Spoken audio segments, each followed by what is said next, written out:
All right, thank you. This is TJ from Fat Boy's Garden. Just giving you my winter update here on some of the stuff that I've done in preparation for my spring garden.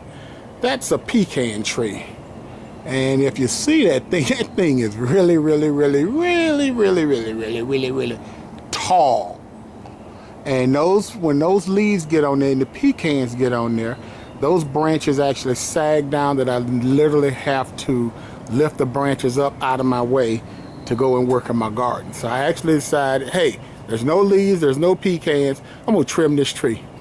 So I have trimmed several branches from this thing, and if you look there, I only clipped off maybe about 1, 2, 3, 4, 5, 6, maybe 7 pieces off of that. They used to sag real low, and there's actually what's left of them there. I'm actually going to save that wood and put it in my grill. Use some good, instead of me buying pecan wood, I'm having my own pecan wood to put in my grill to cook with. There's some of the branches that I still got to trim the little limbs off of. I'm even saving those to go in my grill. Use that for kindling and use the bigger pieces to burn. And I've also took and I trimmed this tree, because this tree, when it gets leaves on it, it actually sags and it kind of gets in my way as well.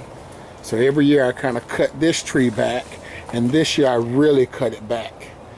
I cut quite a few limbs off because I want the leaves to stay up higher, and then they don't block the sun from hitting my buckets there. But that's the other tree that I trimmed. And then over here, here's all of the major work that I've done. This was a mulberry tree, and then it's got some other kind of berries on it. And I've actually trimmed the heck out of this thing. I mean, it doesn't get in the way of my garden. I'm just sick of it laying down all the time. And I'm not sure what kind of berries these are, but the birds eat the heck out of them. So I ended up with these berries all over my backyard.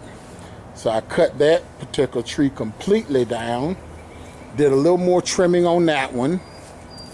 Got that tree all trimmed and out of the way. And then this one here is actually dead. So I've actually trimmed this one up too. So I've got this tree all trimmed. And I've got one more. This is the tree that fell last year when we had that winter storm that turned over my tomato plants. So I've got one more branch that I'm gonna cut off. My next door neighbor is Vietnamese and he speaks no English. So his daughter works at a local grocery store here. So I went by her job so she can translate to her dad for me that I'm going to be going in his backyard and moving his pots out of my way, because I'd much rather put in the time to move his pots than have to replace them. So I know that when I cut this branch here, it's right in line to fall right down on his pots. And so I'm going to go and get that done today, and hopefully we'll get this tree all moved, all cut up and taken out to the road. So that's just some of the stuff that I'm doing, and we'll give you another update here soon. Bye.